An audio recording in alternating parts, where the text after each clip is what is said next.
자, 목요일은 한 주간의 정치 이슈를 짚어보는 시간이죠. 정치인사이드. 오늘은 부경대학교 차재건 교수와 함께합니다. 교수님 안녕하세요. 예, 안녕하십니까. 네, 교수님. 어제 윤석열 대통령 취임 1주년이었습니다. 지난 네네. 1년 동안 가장 큰 변화가 있다면 어떤 변화라고 생각하십니까? 저는 큰 변화 중에 하나는 우리 외교 안보 분야에 굉장히 큰 변화가 있었다라고 봅니다. 그래서 저희들이 30몇 년간 보수 진보 정부를 가릴 것 없이 네. 일본과의 적절한 거리를 두고 그다음에 안보는 미국과 그다음에 경제는 중국과 밀착해 왔던 그 기본적인 틀이 미국과 일본 중심으로 완전히 쏠리게 만드는 그래서 일본이 미국과 함께 주도하는 인도 태평양 전략의 어떤 큰 틀 안으로 우리가 점점 들어가는 그런 결정을 하네. 그 점에서 저는 외교 안보 분야에 굉장히 큰 변화를 대통령이 추동해내고 있다. 그래서 그런 부분이 긍정적인 측면으로 이야기를 하지만 저는 상당 부분 부정적인 후과가 예상되는 그런 결정을 하셨다 그렇게 봅니다. 네. 많은 장면들이 떠오를 것 같은데 기억에 남는 장면이 있다면 어떤 장면이 기억에 남는지 소개해 주시죠. 저는 대통령의 국정 운영의 스타일을 네. 한마디로 보여주는 한 장면을 아메리칸 파이를 부르시는 장면도 인상적이긴 했지만 네.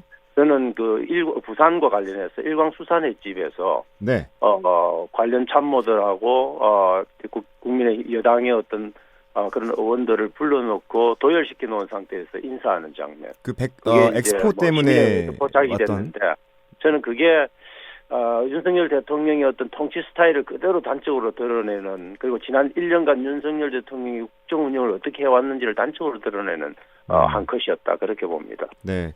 자, 한일 정상회담에 대한 평가도 들어보고 싶은데 외교에 네네. 대해서는 잘했다 못했다 차이가 있어요. 교수님께서도 네네. 외교 안보를 가장 먼저 꼽아주셨는데 네네. 이거에 대한 의견이 좀 나뉩니다. 교수님께서는 어떻게 평가하십니까?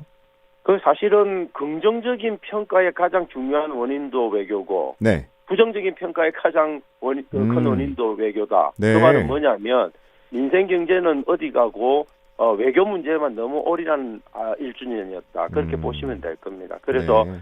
외교라고 하는 측면에서 긍정과 부정이 이렇게 엇갈리는 이유는 기본적으로 굉장히 큰 틀에서의 어떤 큰 변화를 추동하고 있기 때문에 네. 그 큰 변화를 염려스러운 눈길로 보는 사람들은 모두 부정적으로 평가하는 거고 그런 큰 변화를 보수적인 입장에서 옹호하는 입장에서는 긍정적으로 평가하는 그런 방식으로 드러나고 있다. 그래서 어떻게 보면 외교 안보 분야가 이렇게 크게 주목받는 것이 반드시 긍정적인 것만은 아니다. 그런데 저는 다시 말씀드리자면 굳이 제가 평가를 하자면 저는 이건 앞으로 대한민국 외교의 상당 부분에 중요한 어떤 큰 판을 새롭게 짠 문제여서 이후 지금 현재 윤석열 정부뿐만 아니라 이후 대통령들에게도 굉장히 큰 어떤 무거운 짐을 지우고 있는 상황이다. 그렇게 봅니다.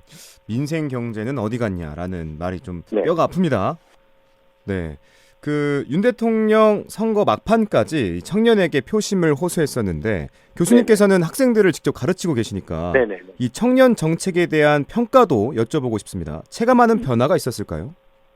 청년들이 싸늘하게 아주 많이 식었습니다. 그러니까 근데 후보 시절과 지금 대통령 시절에 청년들이 대통령을 바라보는 관점은 완전히 달라졌다고 보는 거고요. 그래요? 그래서 전체적으로 보면 사실은 그런 이제 결과들이 사실 여론조사를 통해서 많이 확인되고 있지 않습니까? 20대의 지지율이 굉장히 많이 빠지고 있는 부분들이 있는 거고 그런 평가가 저는 굉장히 객관적인 평가라고 봅니다. 왜냐하면 죄송합니다. 청년들을 위한다고 했지만 정말 이 청년들이 원하는 어떤 삶의 조건이 뭐냐 이것에 대해서 저는 냉철하게 판단을 못하셨다. 결국은 제일 중요한 게 주 69시간 노동시간 문제. 이 문제가 청년을 떠나보내는데 굉장히 큰 역할을 한 부분이 있다. 그다음에 또 예컨대 159명의 목숨을 앗아간 12구 이태원 참사 같은 경우에도 그 경우에도 청년의 문제 아닙니까? 그런 청년을 이해하는 방식들이 굉장히 좀 문제고 청년의 그런 안타까운 죽음들을 바라보는 정부의 어떤 시선 그리고 그 이후의 어떤 그런 것들을 관리하고 처리해 나가는 과정에서 청년들에게 보여준 어떤 그런 실망 실망스러운 그런 정책들 이런 것들이 저는 청년을 떠나게 했던 굉장히 중요한 요소가 아닌가. 그래서 청년들 입장에서는 굉장히 큰 기대를 했지만 결국은 그런 청년의 기대를 제대로 받침해주지 못하는 정책들로 지금 일관되고 있다. 그래서 입으로는 수사로는 그런 MZ 노조를 만나서 69시간 문제를 논한다든지 이런 것들을 하고 있지만 사실은 저는 득표 전략으로서의 청년을 앞세우는 그런 측면에서 청년에 대한 어떤 정책은 거의 립 서비스 수준에 거치고 있었다. 그게 청년들이 윤 대통령으로부터 등을 돌리게 만드는 굉장히 중요한 요소가 아니었나 하는 생각이 듭니다. 네. 지방시대 실현에 관해서도 여쭤보고 싶은데 네네. 지방 분권과 균형 발전으로 지방시대를 열겠다라고도 했었는데 지난 1년 윤석열 정부의 지방시대 실현 어떻게 평가할 수 있을까요? 저는 근데 후보 시절부터도 강조를 했고, 특히 인수위 시절에 저는, 국토균형발전 특위를 만들고 하는 과정 속에서 굉장히 큰 기대를 제 스스로도 많이 했었지만은, 네. 지금 와서 1년 후가 지난 시점에서 도대체 윤석열 정부가 이야기하는 지방시대가 뭐냐라고 이야기했을 때, 저는 그 개념을 정확하게 이야기가 어렵다. 즉, 행동으로 보여준 거는 거의 없다. 그래서 사실 지방시대의 핵심이라고 하는 거는, 자치분권과 균형발전을 두 개의 양축을 하나로 일원화하고 통합해서 조직도 통합하고 그런 방식으로 해서 좀 일사불란하게 하겠다 이런 뜻이 있었던 거거든요. 그리고 중앙에 집중된 많은 자원들을 지방에 분산시키고 또 많은 권한들을 지방에 분산시키는 그런 방향에서 지방시대를 이야기를 하셨던 것 같은데 네. 사실 거꾸로 간 부분이 자치분권위원회와 교육발전위원회를 통합하는 이런 것들도 지금 어디 갔는지 알 수 없는 거고 무엇보다도 수도권 규제를 좀 강화하는 방향에서 지방 문제를 풀어나가야 되는데 수도권 규제는 완전히 다 풀어주지 않았습니까? 특히 반도체 관련한 그런 확과 이런 것들 정설하는 문제라든지 그다음에 최근에 첨단 국가산단을 이렇게 설치하는 그런 과정들에서 보여준 경기도 중심에 엄청난 300조가 넘는 산단을 만들어주는 그런 것들 이런 것들을 볼 때 이건 지방을 위해서 지방 시대를 이야기할 수 있는 그런 자격을 갖춘 대통령의 정책이라고 보기는 어렵다 그런 생각을 했습니다. 그 행동으로 보여준 게 거의 없다라고 말씀하셨는데 그렇죠. 그 윤석열 대통령이 그 부산 현안에 대해서는 취임 이후에 빠르게 좀 진행되지 않고 있나라는 생각을 합니다. 2030 부산 세계 박람회 유치도 그렇고 네네. 가덕신공항 조기 개항 로드맵도 발표했고 이런 것들은 좀 부산 입장에서는 빠르게 다가오지 않았나 생각해 볼 수 있을 것 같은데 어떻게 보세요? 예, 저는 부산에 일단 그런 애정을 보여주면은 명백하다라고 봅니다. 그래서 근데 2030 S4 같은 것들을 그 기구의 어떤 준비위원회의 기구를 격상시켰다든지 그다음에 또 여러 기업인들을 또 설득해서 끌어왔다든지 네. 그다음에 홍보에 적극적으로 나선다든지 이런 것들을 보인 측면들은 있는데 저는 이 엑스포 문제는 대통령이 어떻게 준비하든 상관없이 유치하느냐 마느냐 그 결과에 따라서 다른 부분이기 때문에 지금 평가할 수 있는 부분은 아니라고 봅니다. 그래서 네. 저는 그렇게 노력한 만큼 그 결과가 만약에 유치 실패로 나왔을 경우는 그것도 중앙정부 또 윤 대통령이 책임져야 되는 부분들이 있는 거고요. 그래서 그거는 조금 더 평가를 미뤄봐야 되는 부분들이 있다라고 생각을 하고 저는 그래도 네. 좀 전향적인 부분에 인정할 수 있는 거는 가덕도 신공항이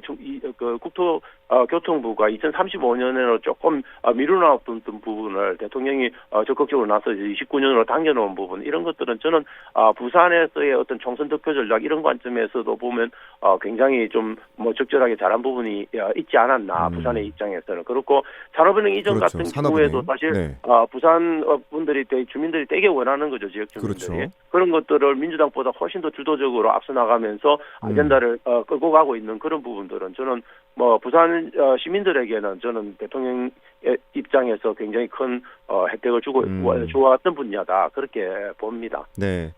자, 이번에는 문재인 전 대통령 얘기를 해보고 싶습니다. 네네. 대통령 취임 1주년 하루 앞둔 날 국무회의에서 전 정부인 문재인 정부를 좀 강하게 비판했어요.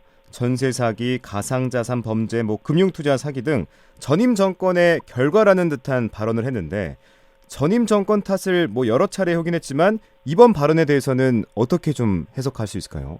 전임 정권 타령은 처음부터 끝까지 다 하셨던 거고요. 네. 제가 볼 때 1년 내도록 제 머릿속에 기억나는 거는 이건 전 모든 것들이 다 기성전 문재인 정부의 탓이다라고 돌려왔던 그 연장선상에서 하신 말씀이기 때문에 저는 뭐 일고의 어떤 돌아볼 가치는 없는 말씀이라고 생각을 합니다. 네. 왜냐하면 지금 1년이 지난 시점에서도 지난 정부 타령하고 있는 거는 지금 현재 내 능력이 그렇게밖에 안 된다. 왜냐하면 국민들이 일단 윤석열 정부가 이야기하듯이 그렇게 문재인 정부 잘못했기 때문에 심판을 내린 거 아닙니까? 그러면 그 다음부터의 문제는 자신이 책임져야 되는 부분이 있는 거죠. 그런데 그 부분을 끝까지 1년 넘도록 지금 전 정부의 탓으로 돌리고 있는 거는 저는 책임 있는 정부로서의 어떤 정부 지도자로서의 자세는 결코 아니다라고 보는 겁니다. 네.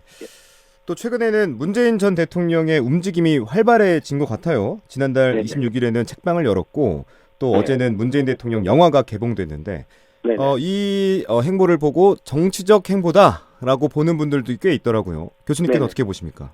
뭐 겉으로 드러나는 방식은 저는 정치적인 행보의 방식으로 안 가고 있다. 안 가고 있다. 정식적으로 드러나는 거는 그냥 뭐 시골 촌노로서 할 수 있는 자기가 할 수 있는 일들을 하는 모습들을 보여주는 연장선상에서 이해해달라 이렇게 말씀은 하고 계시는데 네. 모든 행동에는 사실은 그분이 갖고 있는 위치에서 나오는 어쩔 수 없는 것들이 있는 겁니다. 저는 그런 관점에서 적어도 아무 의도 없이 한 행동이라 하더라도 정치적으로 해석될 여지는 여전히 많게 보인다. 그리고 그 주변에 있는 분들이 뭐 예컨대 이재명 당대표도 찾아가고 그러지 않습니까? 맞아요. 끊임없이 정치권 인사들이 그 평산 책방을 찾고 있는 거고 그런 관점에서 보면 저는 범문재인계 측면에서의 어떤 지지 세력의 결집 이런 것들이 은근하게 저는 그런 그 핵심 역할을 하고 계신 측면이 있다 그렇게 봅니다. 네. 자, 윤석열 대통령 취임 1년을 맞이해서 많은 말들이 있는데 이걸 다 차치하고 이제 남은 임기도 살펴봐야 될 거 아니에요. 네네. 남은 임기 4년 앞으로 어떤 방향으로 갈까요?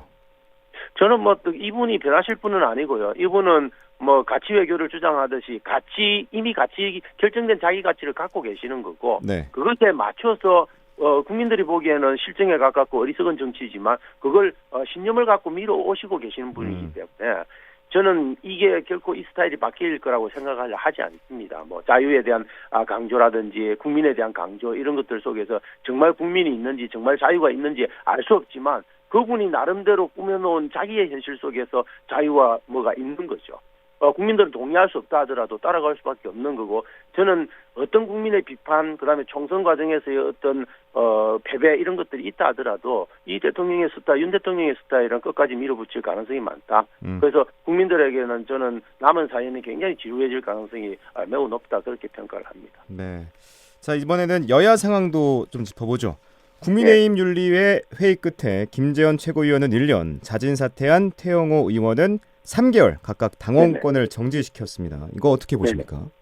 뭐 김재원 최고위원 같은 경우에도 사실은 뭐 탈당 공고하고 당권 1년이기 때문에 중징계에 해당된다고는 볼 수 있습니다만 뭐 이분이 그렇다고 정치 생명이 끝나게 만든 건 아니기 때문에 저는 중징계이지만 그래도 뭐 아주 중간 정도 강도로 저는 징계를 했다. 뭐 그렇게 평가를 해야 될 것 같고요. 태영호 의원은 아니나 다를까 뭐 머리를 숙이지 않았습니까? 네. 또 최고위원도 사퇴하고 그런 부분들을 충분히 감안해가지고 완전히 저는 경징계에 겹친 거다. 그렇게 봅니다. 그래서 태영호 의원은 여전히 총선에서 할 수 있는 자기 역할들을 할 수 있게 정치적 생명을 연장을 시켜놓은 거기 때문에 그렇죠. 전체적으로 봤을 때 이게 국민이 납득할 만한 수준의 그는 징계 수위를 결정했다 이렇게 보기는 저는 어렵다라고 봅니다. 납득할 만한 징계 수위는 아니다 이렇게 정리하면 될 것 같고 민주당은 김남국 의원의 코인 투자 문제 때문에 술렁이고 있는데 이 상황은 어떻게 보세요? 뭐 이건 저는 뭐 근데 뭐 이 이슈가 사실은 뭐 1년 전부터 검찰에 의해서 조사되고 있던 부분들이 1년 후에 지금 이 시점에서 터져나오고 있는데 저는 검찰이 갖고 있는 뭐 김남국 의원이 상당히 뭐 주장하듯이 검찰이 갖고 있는 어떤 정치적 수사로서의 어떤 타이밍 문제 이런 것들도 충분히 돌아볼 여지는 있다라고 봅니다. 그런데 이건 저는 위법과 탈법의 문제가 아니고 검찰이 봐놓은 어떤 함정 같은 것들은 저는 프레임의 어떤 전쟁이라고 봅니다. 그래서 김남국 의원은 뭐 개인적인 탈법, 위법 이 부분은 지금 현재는 찾기 굉장히 어려운 부분이 있고요. 만약에 그게 위법과 탈법의 요소가 있었더라면 검찰이 수사를 충분히 진행할 수 있게 아마 법원이 손을 들어줘서 계좌 추정영장 같은 것들을 발부를 했을 텐데 그게 두 차례나 막혔다는 거는 그런 위법 탈법 요소를 쉽게 찾기는 어렵다는 겁니다. 그런데 대신 저는 이런 과정들을 통해서 김남국이라고 하는 친이 이재명계 의원에 대한 저는 흠집내기 이런 효과들은 충분히 있다. 그리고 김남국 의원이나 민주당의 젊은 청년 의원들이 주장해왔던 어떤 서민적인 코스프레 이런 것들이 갖고 있는 문제점, 그 속에서 도덕적인 치명타를 입히는 이런 어떤 검찰의 목적은 충분히 달성될 정도로 국민정서법 위반이다. 그렇게 봅니다. 네, 오늘은 여기까지 듣도록 하겠습니다. 지금까지 부경대학교 차재건 교수와 함께했습니다. 교수님 오늘 말씀 고맙습니다. 예, 감사합니다.